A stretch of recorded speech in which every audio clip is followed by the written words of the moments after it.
Welcome to everyone. I'm Bonnie Springer. I used to live in Charleston, and now we are living down on St. Simon's Island in Georgia, but we were members of the Baha'i community in Charleston for 18 or 19 years. So we know Mr. Neesmith as a dear family friend. So we're really honored and excited to be able to share with you something that is very close to our hearts, our faith, and also then to share with you a little bit about Mr. Louis Gregory, who we hope you will then embrace in your heart, because he's a Charleston native, born in Charleston, and has done some really remarkable things. So my husband, David Springer, right here, will be the person that begins our program with an overview of the Baha'i Faith, so that you'll understand the force that really touched Mr. Gregory's heart and led him to a lifetime of service to humanity. And after David does that, then Al's going to introduce this a wonderful video, which is a tour of the museum. And about halfway through that tour, we're going to stop. And Al and David are going to share a couple stories about Mr. Gregory that might bring some of this history to life, so you can get a feel for who this Charleston native is, this brother that you have from Charleston. And then we'll finish the video after that, maybe, but we are going to be sure that we leave time for questions. So if you think of a question along the way, you can add it in the chat to your teachers. Just don't, if you have it in your mind, ask it, write it down, or keep it, so that we're sure that we have a chance to address it. And Bonnie, David, I'll end up moderating the questions, because I'm going to balance between the kids here on campus and at home. So when that time comes, I'll help you guys navigate that. Great. I just want them to go ahead and write them down as we go, because they might forget when we get to the end. So that would be fabulous. Wonderful. Okay, so I'm going to turn it over to Mr. Springer, and he'll get us started with a little bit about this Baha'i Faith. I just have one quick question. I'm seeing about 16 or so faces on the screen. Is that pretty much everyone? No, they're all in the room with him. On the room. Oh, okay. All right, great. Okay. As you know, religion is a big subject. We could talk about mystical writings. We could talk about laws and ordinances. We could talk about history. It could go on for hours. But I've only got about 6 or 7 minutes, so it's going to be a real short kind of an overview. And I think first thing that's really important is that the Baha'i Faith is an independent world religion. And so it's not an offshoot of Judaism. It's not an offshoot of Islam or Hinduism. It's its own independent world religion. And so what Baha'is, the purpose of the religion is that mankind, all the races and peoples of the world, should come together in one universal cause, one common faith, that we should all be united. And Baha'u'llah, Baha'is are followers of Baha'u'llah. Baha'u'llah was the prophet founder of the Baha'i Faith. And as we look around the world, we see different religions, different cultures. It seems to me, in my experience anyway, every religion is looking for that promised time when mankind, when a great teacher will come to mankind and give mankind the teachings so that we can build peace on earth and people can live together in prosperity and peace. It's the promised one. And Baha'u'llah's claim is that he was in fact that promised one. In terms of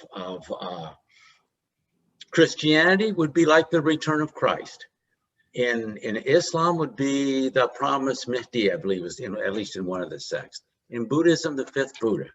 So Baha'is believe this is the promised hour, this is the promised time, when we're seeing that first glimmer of world unity coming about as prophesied even in Christ, in the Lord's Prayer, thy kingdom come, thy will be done on earth as it is in heaven. So we're seeing that time. So people from all over the world in the 1800s were expecting this great day. And that's when the Baha'i Faith began. And I'm going to come back to that in a moment. But for right now, one of the first questions that people often ask is, well, what about God? Are we all, I'm praying to my God, who are you praying to? Well, Baha'is believe that there's only one God. But we believe that God is unknowable in his essence. Therefore, it's not a good idea to try and make images of God in your head. Like, oh, he's a strong guy. He's a big man. God is beyond our comprehension. He's infinite. And, it's like we're all sitting at desks and tables. It's like God created the table. And that table has some of the attributes of God, but the table will never be able to understand God. The table's finite. God's infinite. But God understands the table, and God loves the table. He created it. So we talk about, well, what's the reason for creation? It goes back to all the religious beliefs and all the religious systems. It's love. God created man out of love. And one of the Baha'u'llah, speaking in the voice of God, said, O son of man, I love thy creation, hence I created thee. Wherefore do thou love me, that I may name thy name and fill thy soul with the spirit of life.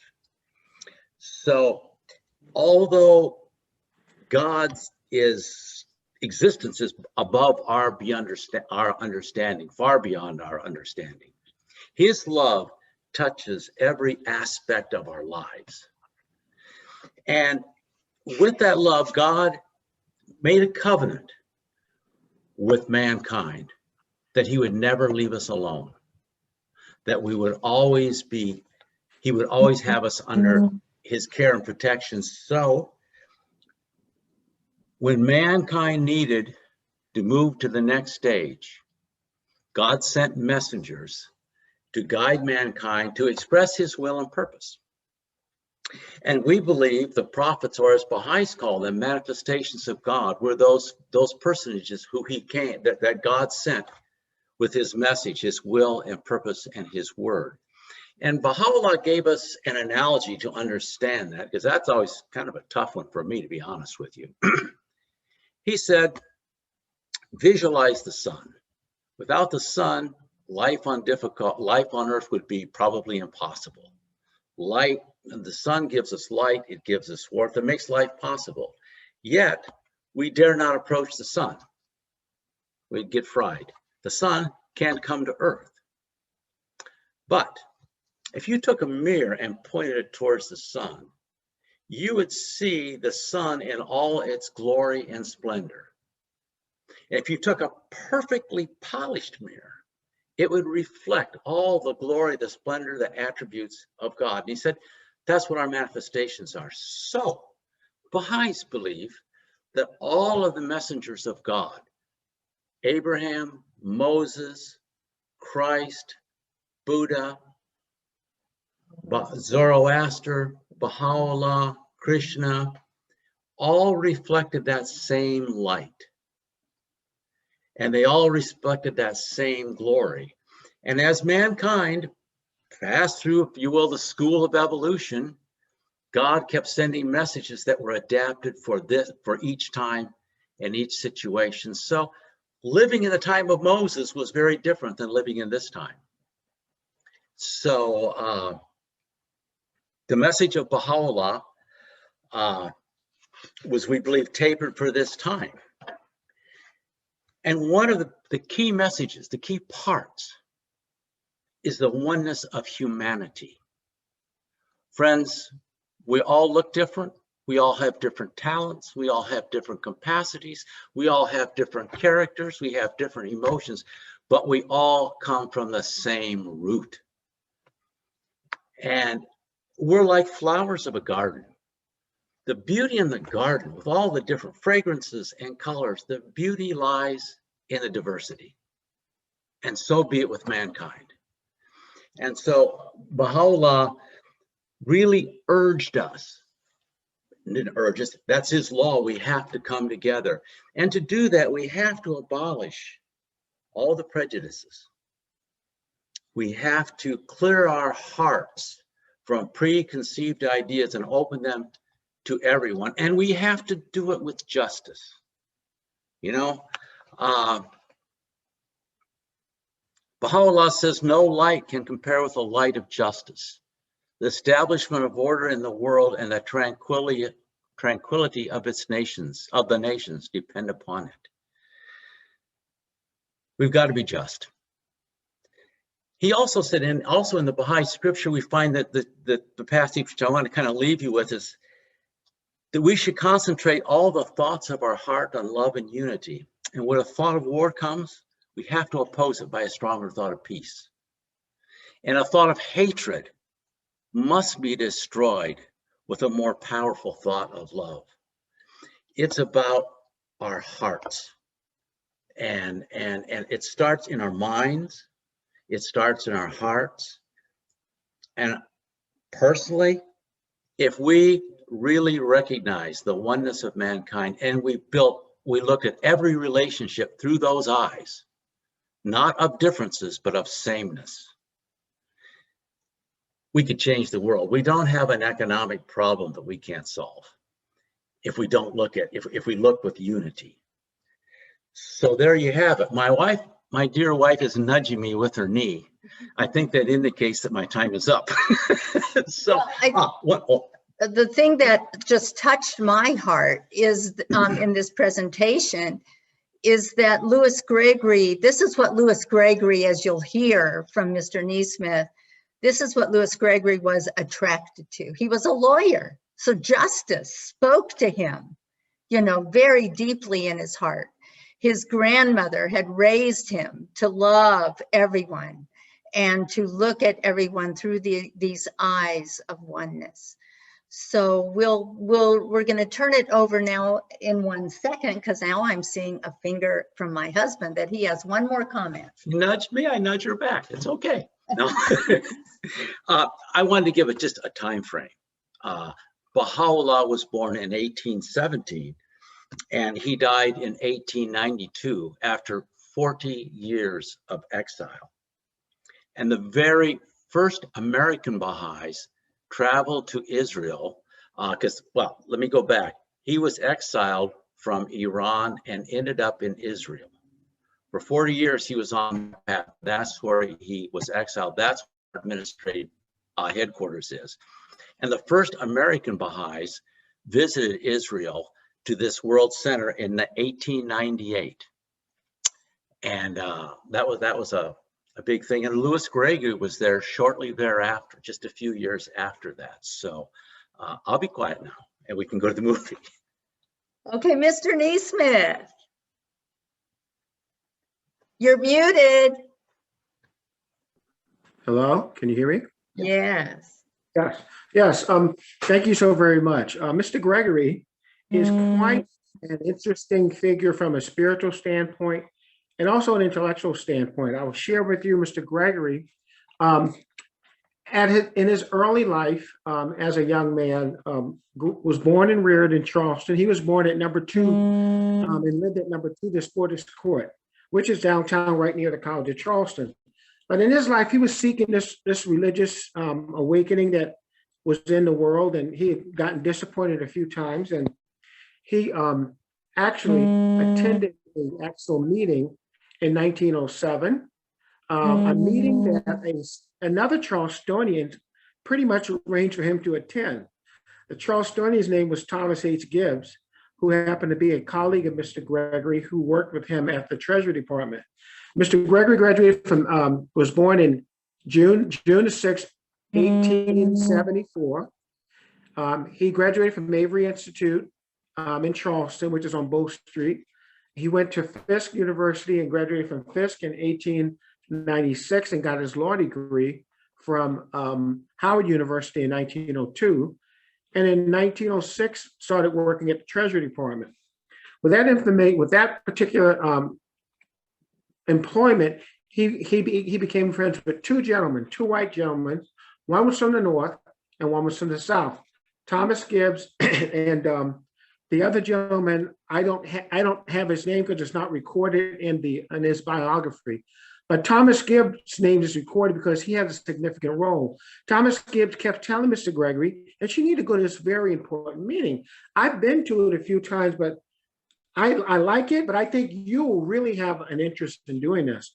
So one night in 1906, he went to this meeting. In 1907, right across the street from the Treasury Department, and he met with Pauline Henning, the person that taught him the Baha'i Faith. A year later, a year and a half later, he becomes a Baha'i.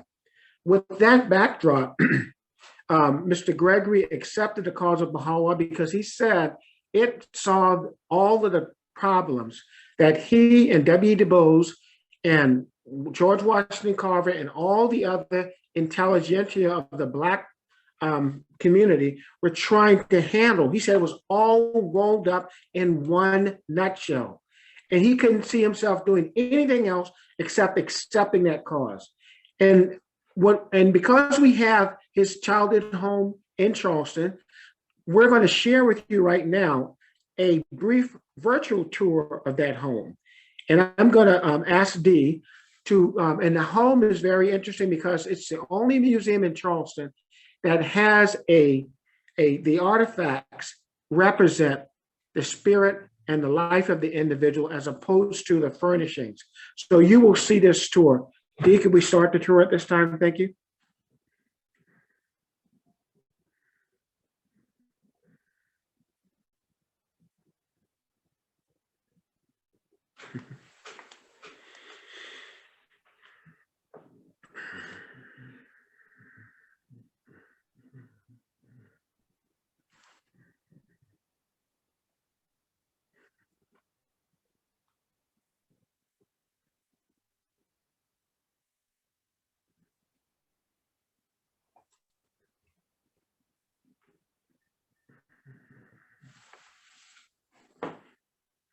This is Radcliffe Oral Desportes Court, the court that houses the childhood home of Hand of the Cause of God, Louis G. Gregory.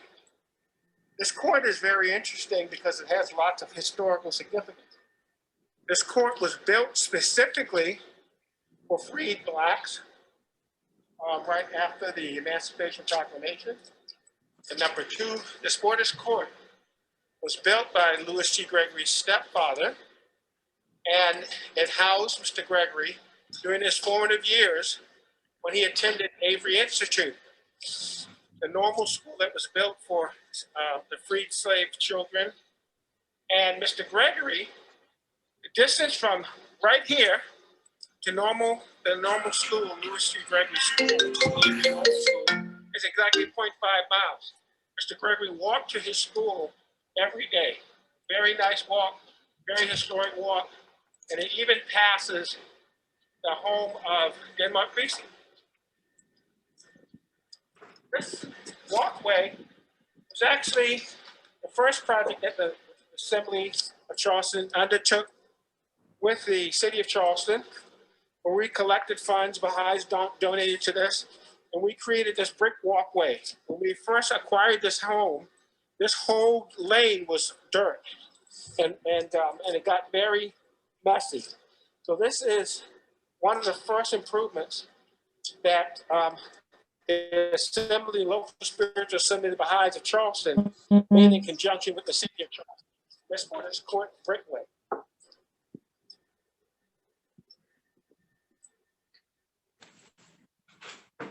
Hello and welcome to the childhood home of Louis G. Gregory. This is the Baha'i Museum, Louis G. Gregory Baha'i Museum, and we are going to take a tour today. We're going to see many photographs and artifacts within the childhood home of Louis Gregory. Come on in.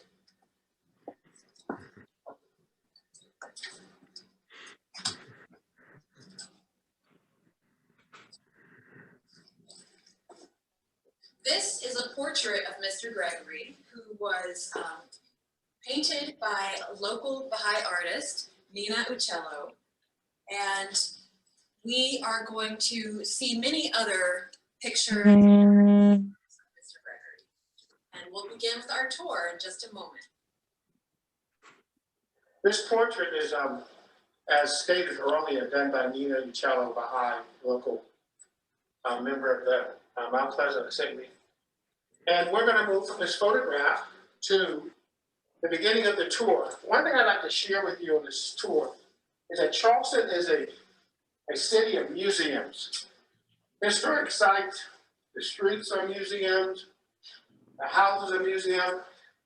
But this is the first museum in a city of museums where the actual site is actually glorifying and celebrating the life of a human being and a spirit through display of artifacts, not furnishings at the period of time that the person lived, the artifacts that depict and document his outstanding accomplishments that led him to the station of becoming the hand of the cause of God. Well, the first artifact we'll look at will be Mr. Gregory's Avery Normal Institute Diploma. And Mr. Gregory graduated from Avery. He was actually the valedictorian, and he challenged his students and his classmates to live a life of service. The item underneath is his diploma from Fisk University. Mr. Gregory, when he left Avery, he lived in this house at that time.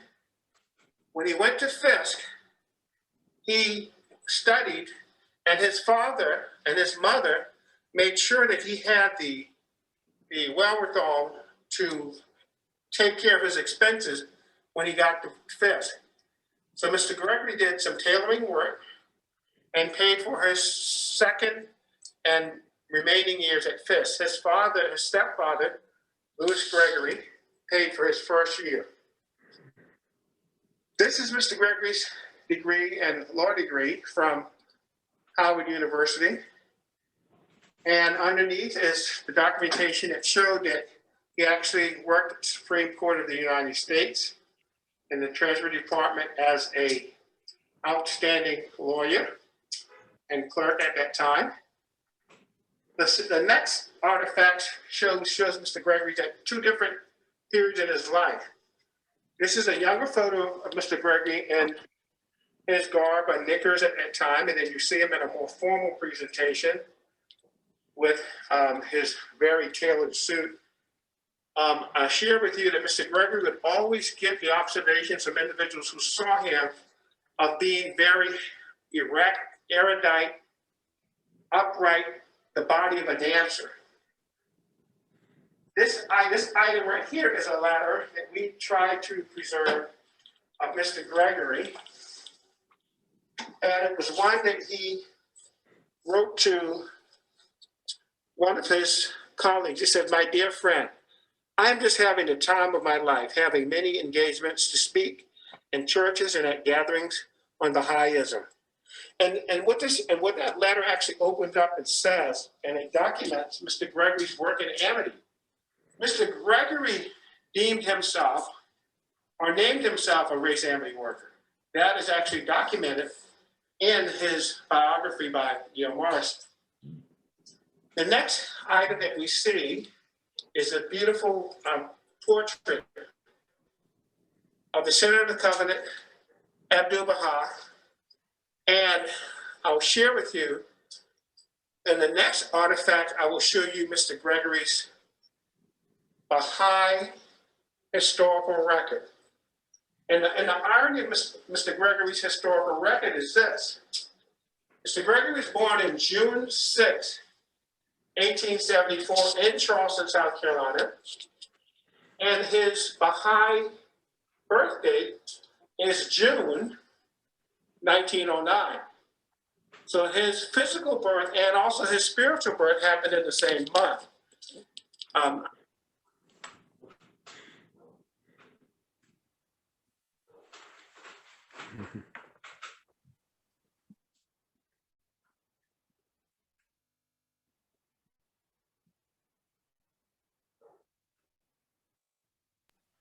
Okay. We could talk a lot about Louis Gregory and his life, and a couple of things that well come to mind, his accomplishments in that time. But just quickly, his grandmother, who was a slave, his mother was born into slavery till she was 14. But Louis Gregory had a real sense of humor. And when he was in the Treasury Department, and there was a guy from the North and a guy from the South, he loved to get those two guys going, because Civil War was not that far away. It wasn't that, you know, that it was still fresh. And he'd throw a little bait out, and these two would get to arguing back and forth. But he loved those two, and they both loved him. So there was that humor. But I think of his travels when he was on the National Assembly of the Baha'is, going back and forth on trains. It was hard for Black people to travel, and he went all through the South in those days and spoke in gatherings. And I don't know, Al, you got anything to? What about those travels? How was it then? And you know, Louis Gregory married Louisa. Could they travel together? And why or why not? Louis and his wife were unable to travel together because of segregation. They did visit the South periodically to visit with his dad up until 1929, but they were unable to live in the South. But that did not stop Mr. Gregory. Mr. Gregory had two prominent speeches in Charleston. And on January 1st, 1917, Mr. Gregory was invited as the honored guest speaker at Morris Street Baptist Church to speak at the Emancipation Day celebration. And his title was, he was there to share with them the idea of true freedom, which was being offered through the spiritual teachings of Baha'u'llah, which was centered around the oneness of humanity.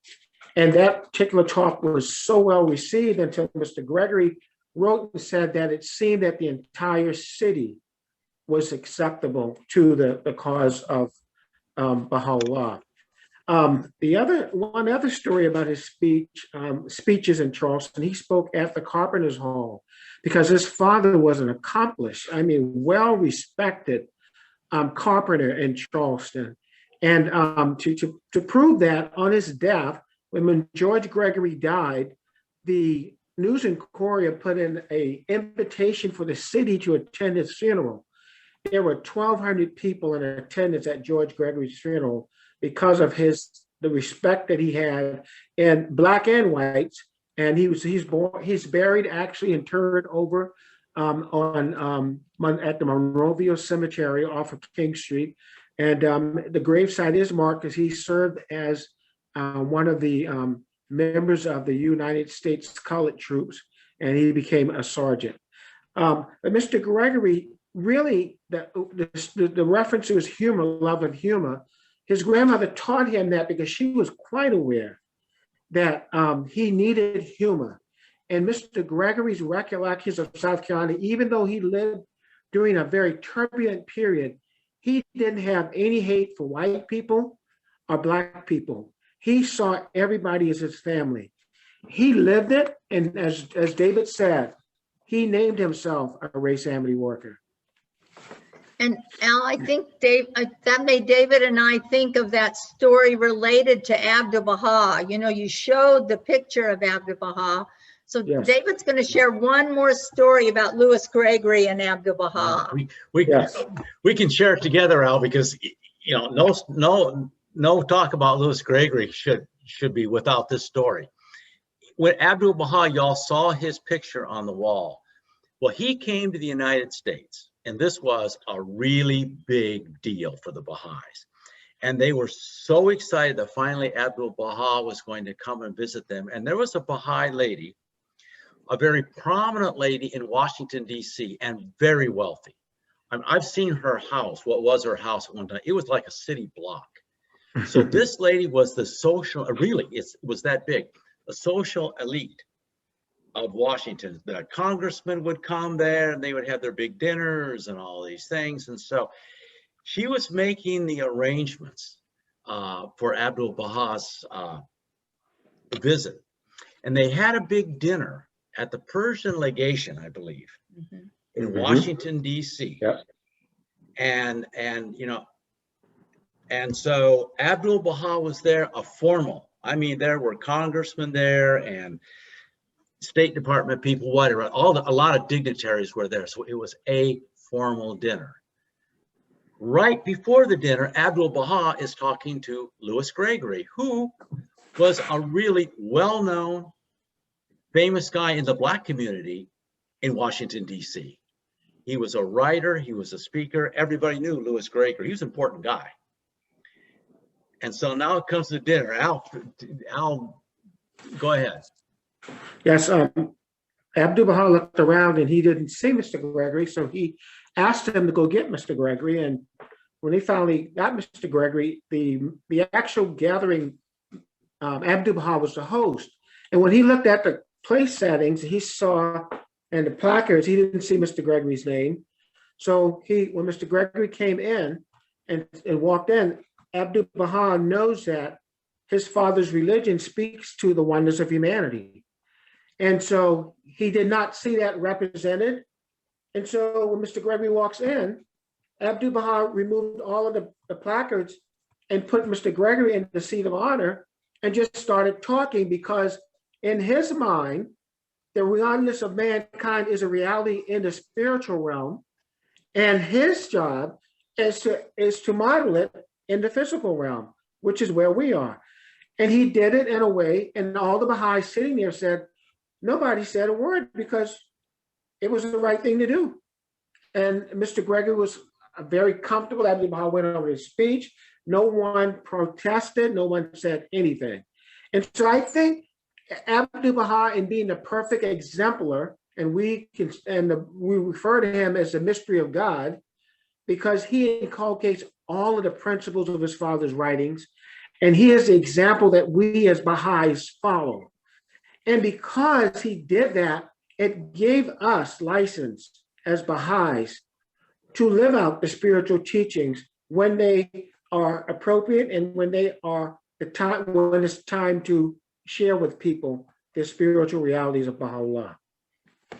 Well, thank you guys for sharing some little tidbits about bringing Louis Gregory alive. And now Dee will continue with the tour, I think.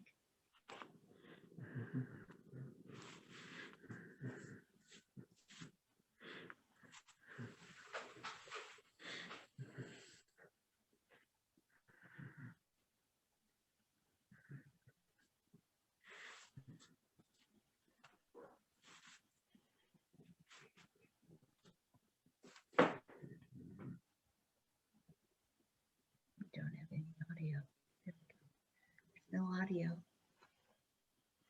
And Mr. Gregory jubilantly arose and went to Ramallah, Egypt, and visited with Abdu'l-Baha.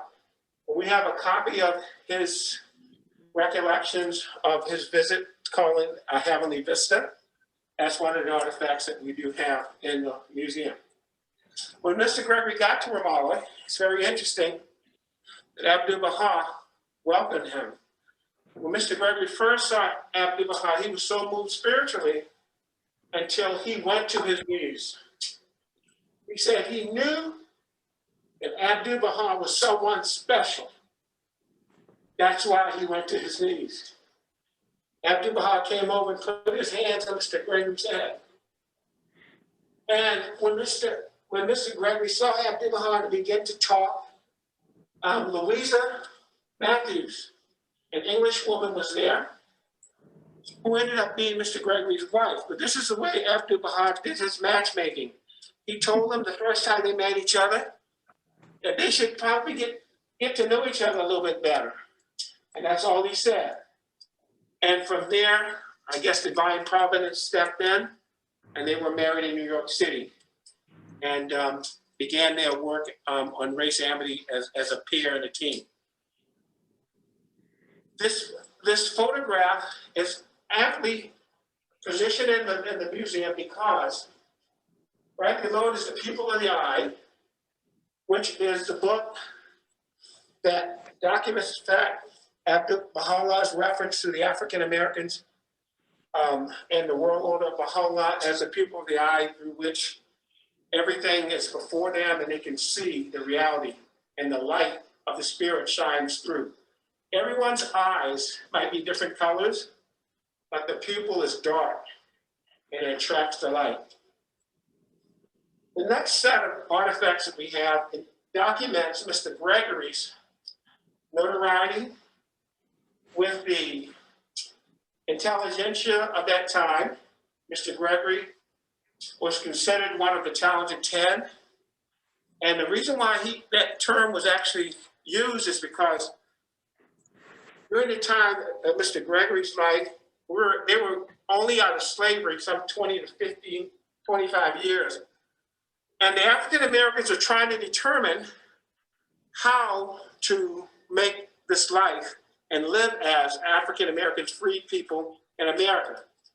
And when Mr. Gregory became a Baha'i, he spoke to Mordecai Johnson, president of Howard University. He had conversations and correspondence with George Washington Carver at Tuskegee Institute. He also made contact with quite a few others. As these documents show, you got the Cheney Training Institute, you have the Glidden Company, you have the College of Education and Industrial Arts at Wilberforce University, Charles H. Wesley, and Percy Julian at the Glidden Company, who was the director of research, great friend of Mr. Gregory. And each of these letters, and this is the example of Mr. Gregory and his veracity for teaching. He's always talking about something he shared with them or given them related to the cause of Baha'u'llah and this message. I'll share one thing. And Mr. Gregory was in Ramallah, Egypt, with the master. He was always concerned about the well-being of the African Americans. And he asked Abdul Baha, what can I do? What do the African American people need to do? He said they need to become Baha'is. And as you know, the only answer for the world in this day is for every human being to become a Baha'i. And that's why Mr. Gregory so continuously, without hesitation, told everybody about this religion. High, low, it didn't matter. He spoke to them. And this house attests to that with these artifacts. The next photograph we have is a picture of Abdul Baha, and it's from Ella G. Cooper. And she gave it to Mr. Gregory in memory of his pilgrimage to meet the master.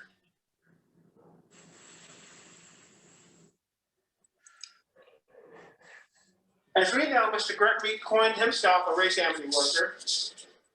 And to document that, we have a photograph of a race amity conference that likely occurred in Philadelphia on October 22nd, 23rd, 1924.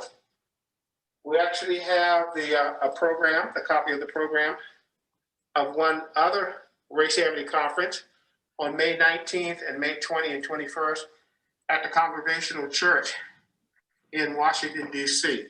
As you can see, this picture does depict the mixing of the races at a time when that was not considered vogue or acceptable. But the revelations of Baha'u'llah, the reality is the spiritual reality. And so Baha'is actually put that into action. Mr. Gregory was considered one of the most renowned and celebrated scholars. And he was actually documented as being that throughout the African American community. And when he became a Baha'i, he wrote numerous articles in the Baha'i magazine called Star of the West. back in 1927, volume 17, and March 1929, volume number 19, number 12.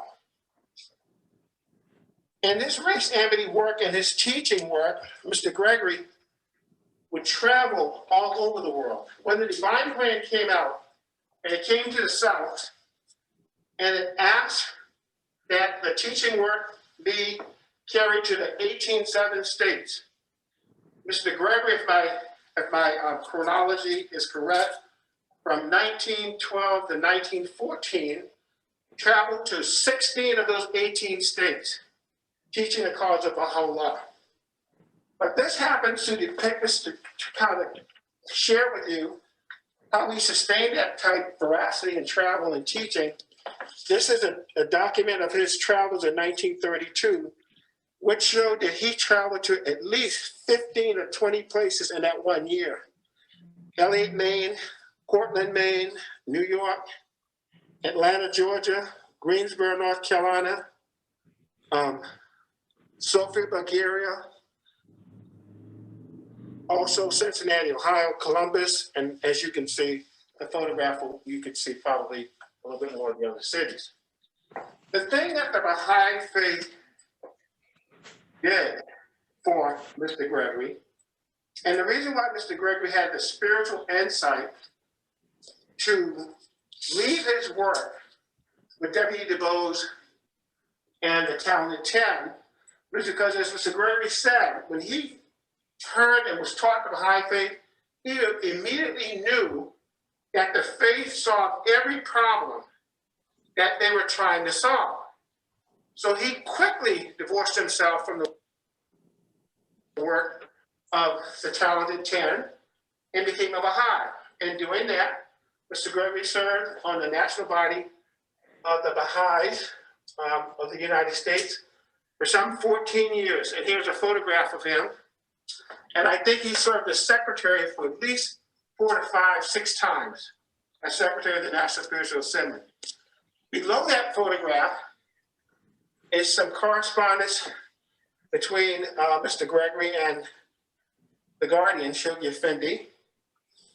And I usually tell people at this point that Mr. Gregory and Shoghi Effendi, the guardian of the Baha'i Faith, worked on a number of different projects together. And I understand that Mr. Gregory assisted Shoghi Effendi in constructing the bylaws for the National Spiritual Assembly. And as you know, we are the community of Baha'i that actually is helping and assisting in bringing to fruition the Baha'i administrative order. That's very significant.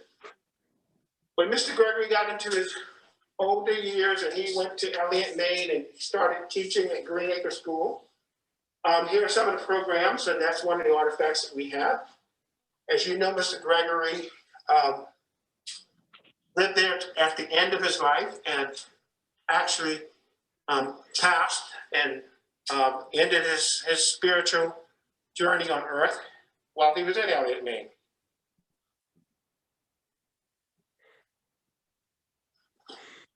Last but not least, we'd like to share with you the final 2 artifacts. When the dedication of this particular homestead, childhood home of Mr. Gregory, was actually being done, Rahia Khanum knew that we were doing this, and she was really in support of it. And so there was a Baha'i that was on pilgrimage, and she wrote this particular photograph up, and it says that largely the site of the shrine of Baha'u'llah, the most holy place for the Baha'i, is located in Israel. This photograph is a gift from Rahia Khanum, the wife of Shoghi Effendi, to this museum. That's a very significant and very precious piece.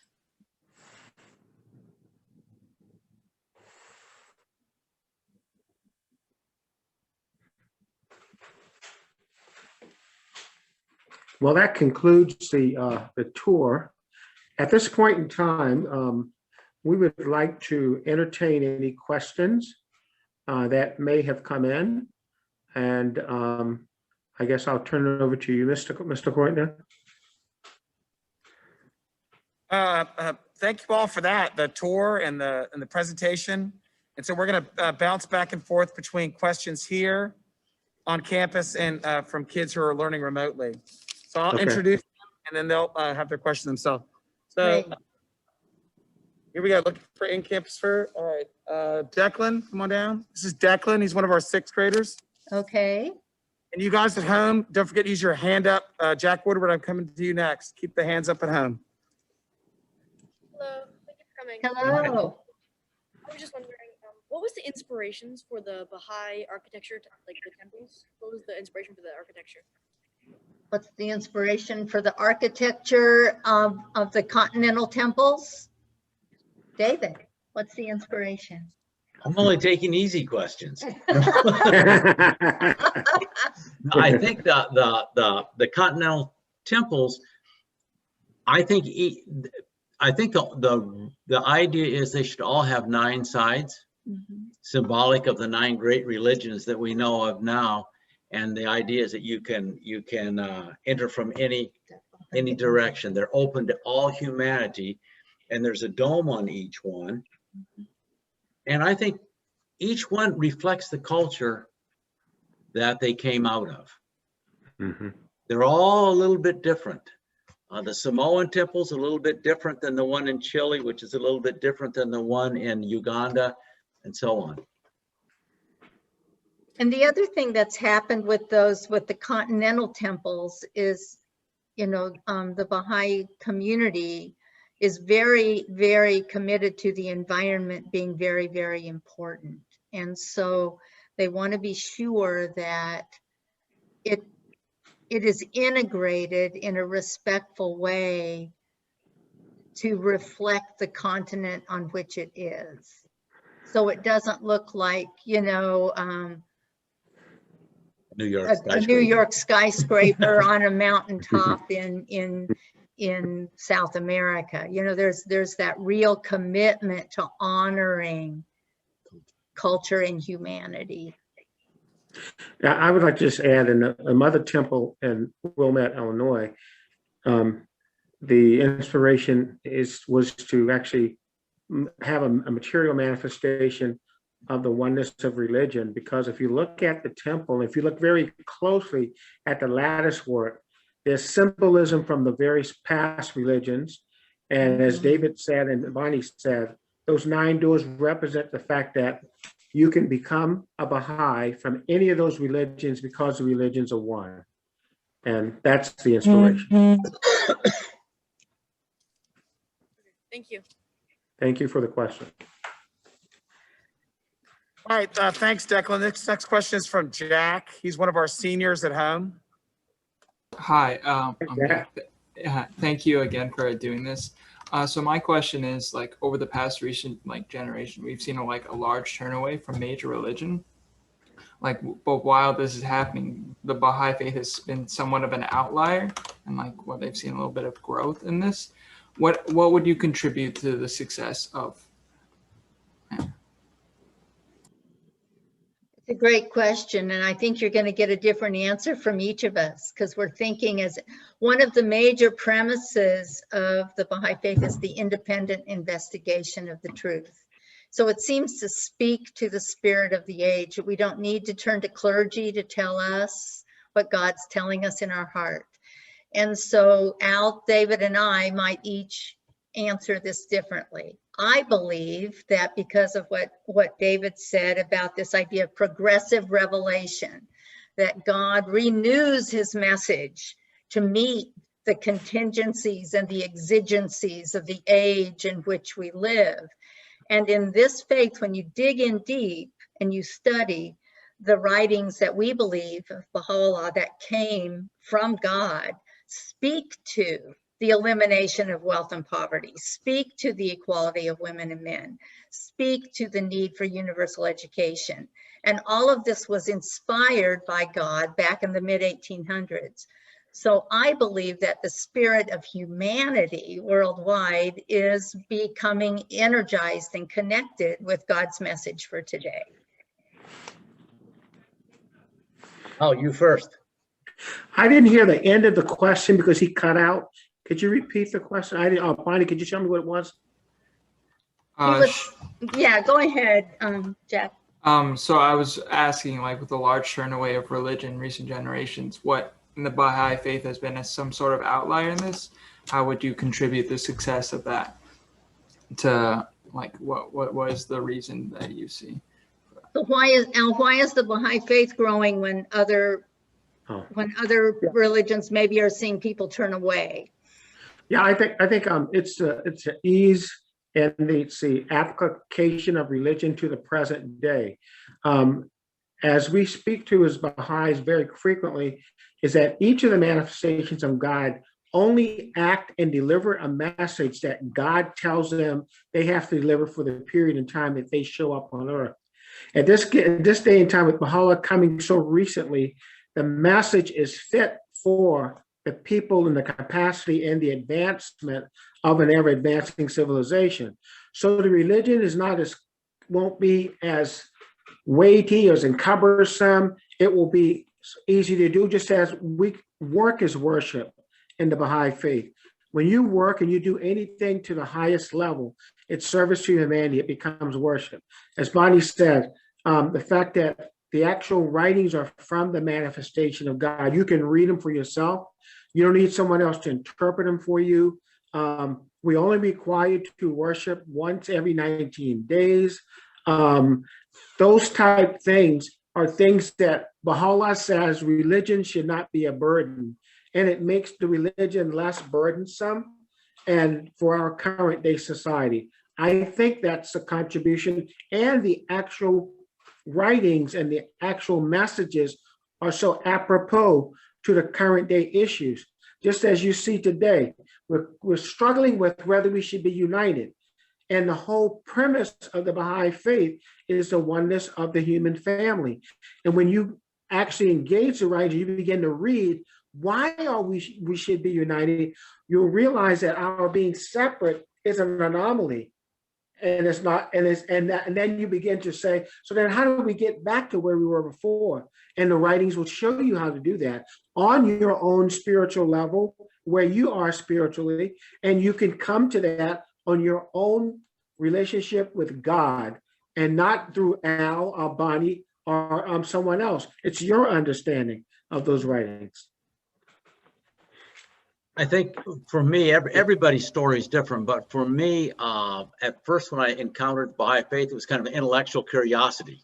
I was 20 years old. I kind of had the world figured out, or I thought I did, and it was intellectual curiosity. Well, they seem to think kind of like I do, but then I picked up some of the writings, the original word, and I looked at that and I said, wow, I don't know who wrote this, but this is something I've never seen. And I got that really changed it to a different level. Then I went to a Baha'i meeting, and again, I was a young guy. I was in Mexico, really just supposedly taking Spanish for the summer. I was playing most of the time.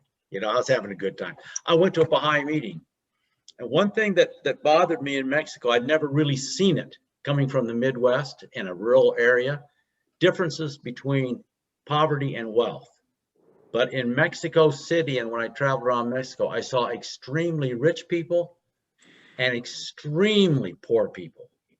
And that bothered me. And I went to a Baha'i meeting, and I saw native, indigenous Indian people associating in unity with the rich Hispanic business class. And they were together. And that I didn't see that anywhere else in Mexico. They were apart. And I saw them reacting as equals. And I think that unity and that love is what allows the faith to grow. If there's not love in the Baha'i community, it won't grow. If there's not diversity, it won't grow. So I think it's that.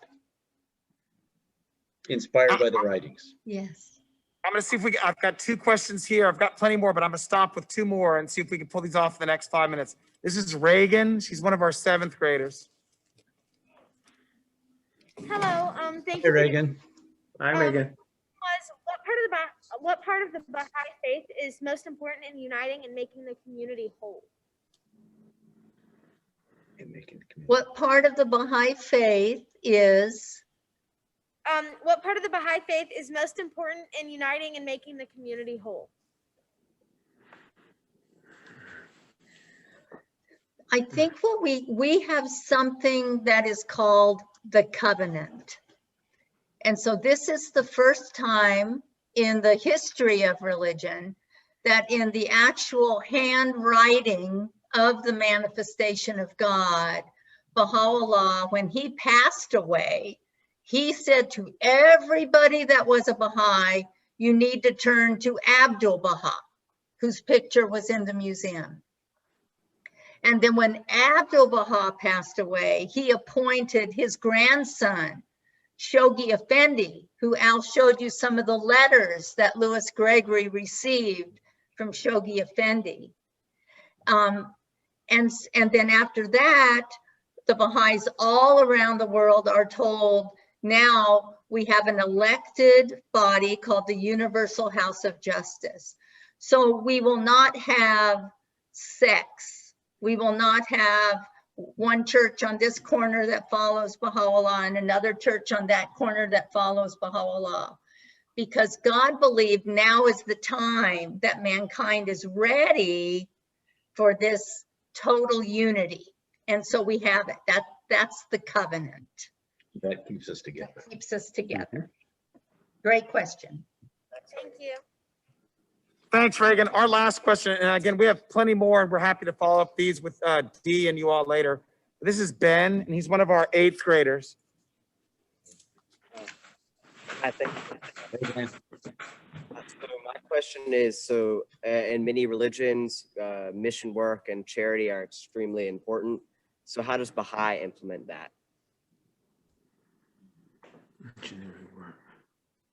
Charity and mission work.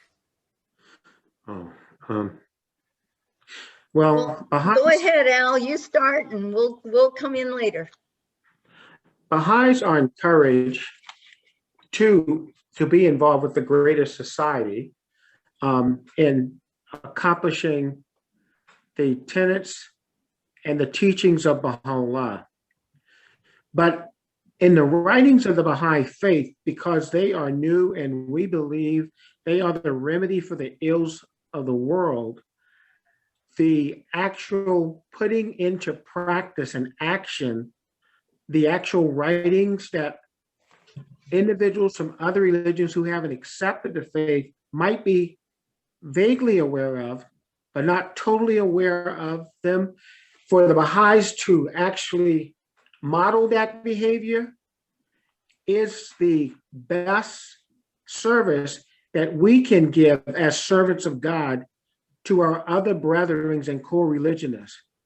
So that, to me, I would say, is our more greater mission as it relates to missionary work. It's like during the time of Christ, when he told the Christians to go out and be fishers of men. In this day and time, we as Baha'is are supposed to do exactly what Abdul Baha did and actually try to read the writings for ourselves, internalize those writings, and model that behavior. Because in this day and time, it's not just appropriate to say, I am a Baha'i. Baha'u'llah says that we should be such great Baha'is that when we walk in a room, people say, he must be a Baha'i. Your behavior is that so much different. You're so different. And that modeling is what is the greatest missionary work in the terms that you're speaking to. That's the way we fish for men, as in the Christian tradition. Bonnie, David? I think also Baha'is, we're kind of socialized to believe every single day of our life is of service to humanity. So when we do whatever we do in the spirit of service. And right now, Baha'is all over the world, where they live in their neighborhoods, are setting up classes, spiritual classes for children, junior youth groups, so that they can be spiritually transformed. They're setting up devotional gatherings in their neighborhoods. So the idea is we need to live the spiritual life where we are. We don't have a mechanism where a Baha'i is paid to go and proclaim the faith of Baha'u'llah.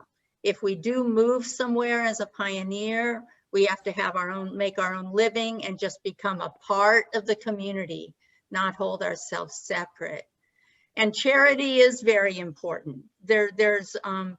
We have very clear writings about magnanimity and sharing our wealth so that nobody is destitute and that we make sure everyone has what they need. And I know we're running out of time, but that's, again, a fabulous question. Thank you. I can't add to that. I'm going to leave it alone. Bonnie, David, Al, and Dee, we want to thank you. I know that we've been working on pulling this together for a while. We're sorry we weren't able to visit the museum ourselves like we did 5 years ago, but that was a beautiful recorded tour and giving us some insights and enabling us to not just get a presentation, but to interact with you all. And we're down by the College of Charleston a lot. So I know that in the coming years, as COVID abates, that we'll come by and we'll see if we can tour the museum ourselves. And we just want to thank you for sharing your time with us today and answering our questions. Thank you so Thank you. much. Wonderful It was Thank you so much. wonderful. Really wonderful question. Fabulous. Bye. Bye-bye. Bye-bye. Bye-bye.